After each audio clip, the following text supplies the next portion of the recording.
Hello guys, and welcome to a new video. You have asked, and you shall receive.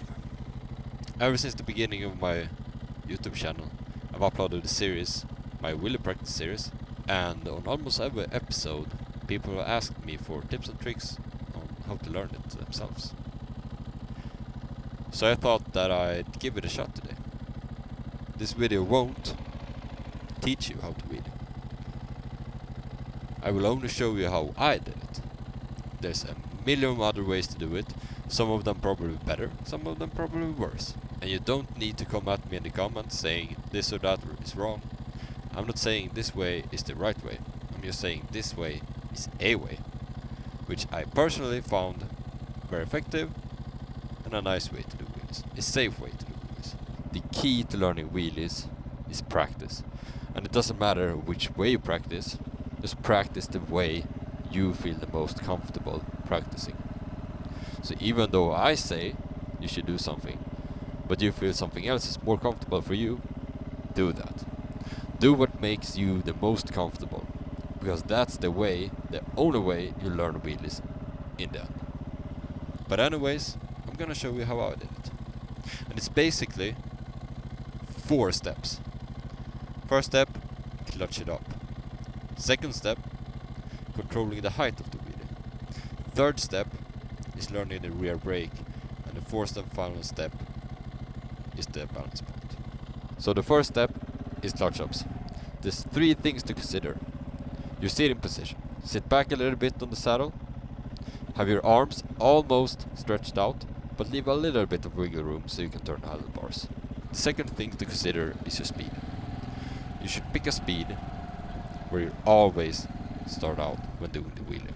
For me, who's on a KTM 690, it's kind of a bigger supermoto. I run in the second gear, ride about 30 to 40 kilometers an hour. The third thing to consider is that you always need more throttle. In the beginning, you'll give it just not enough throttle. Many people get stuck on that step, and they'll be stuck on that step for a long time, just because they don't want to give it more throttle. You'll actually have to give it way more throttle than you think. But start slow. In the beginning, it's better with less than more, and slowly progress. So, in the beginning, it will probably look like this. It looks awkward as fuck, but that's okay. That's the way everybody starts out. There's no way going around it. So just practice doing this. Do that until it progressively gets better.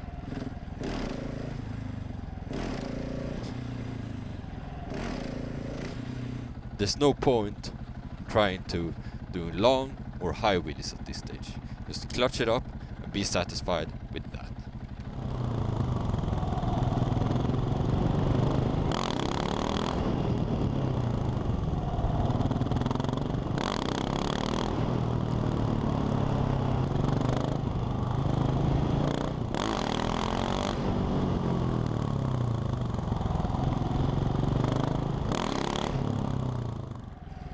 So when you're able to clutch it up consistently, you're ready for the second step.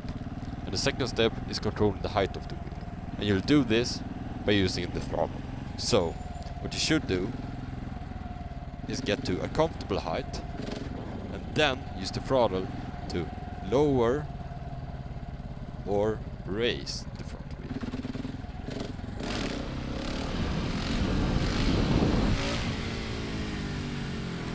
And if you're not that high up with the front wheel, you'll start to go pretty fast. So I suggest you always start from as low speed as possible.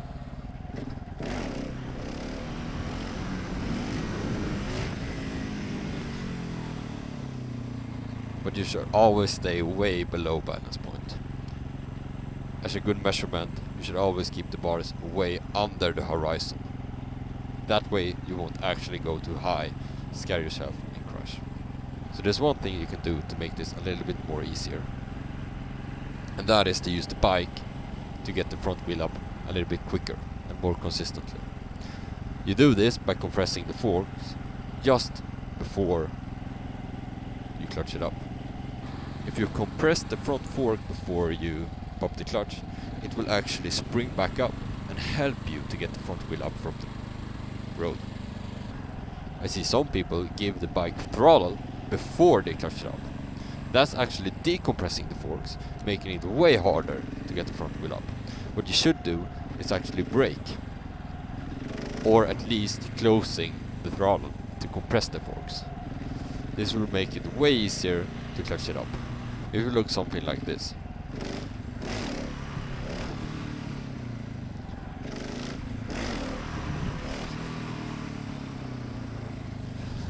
In the beginning, I actually bounced it up.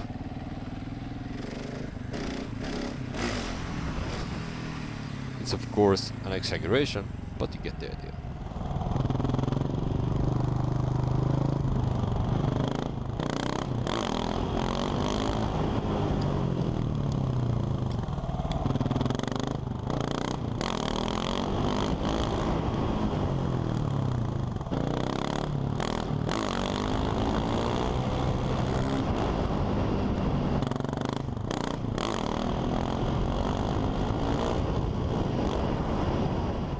So when you're comfortable controlling the height of the wheelie, you should start practicing the rear brake. And this step is crucial. You should pay very close attention to this step. Don't rush this step. Rushing this step makes you crash. So the rear brake will be tricky in the beginning, but you'll learn it eventually. And there will be some people saying that you should always use some sneaker kind of footwear to get as good brake feed as possible. That's not necessary. So, how to learn the rear brake is by using the rear brake. So, while in a wheelie, you use the rear brake to bring the front wheel down.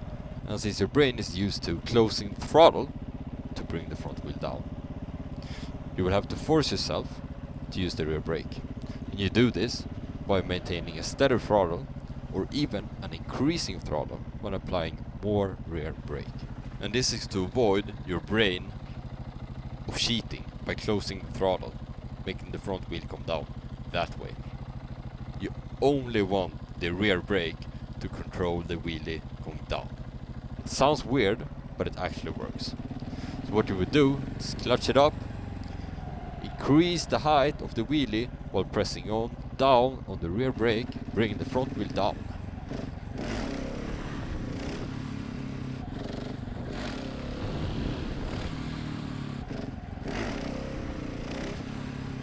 Watch my hand.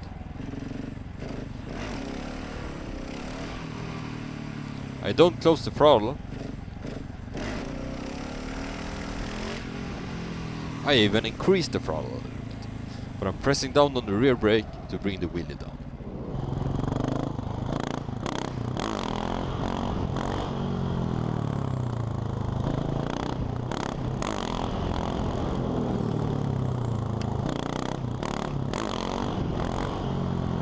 So when you're comfortable using the rear brake while in a wheelie, the next step is actually going for balance point. And doing this, you can do it two ways. Either you tap the rear brake, or you drag the rear brake. And the difference between these two is tapping the rear brake saves you a set of brake pads. It's the more hardcore way, and it's the more exciting way.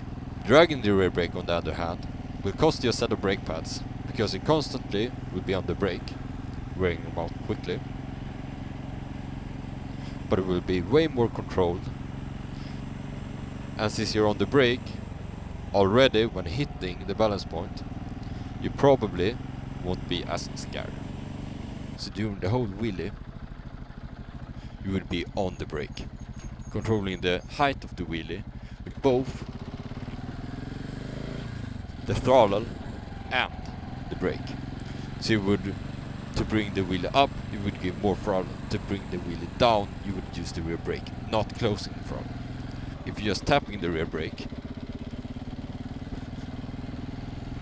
you would actually not be on the brake when coming to balance point. So the first time you will be on balance point and go over balance point, you will get this oh shit feeling. You know, when you're sitting on a chair, balancing, leaning it backwards, and you go over that sweet spot, that's exactly how you would feel. If you drag in the rear brake though, you'll already be on the brake when you hit balance point. And since the throttle and the brake are two powers cancelling each other out, the bike will actually be very very stable. And you won't get the oh shit feeling. The only thing you will notice is that the RPMs doesn't increase. So dragging the rear brake would look like this.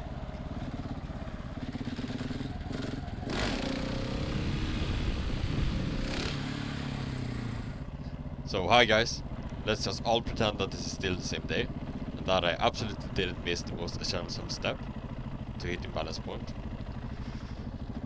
So to hit balance point you need to gradually increase the height of the wheelie, and while dragging the rear brake you give it increasing more gas .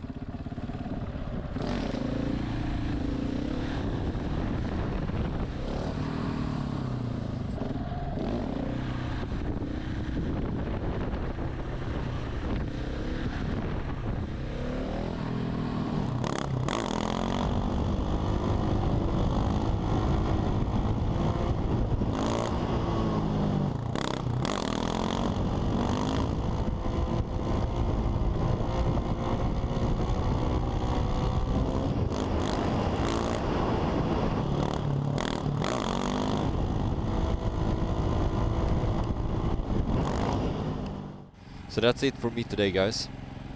Let me know in the comments below if this video helped you learn wheelies. And I'll see you next time.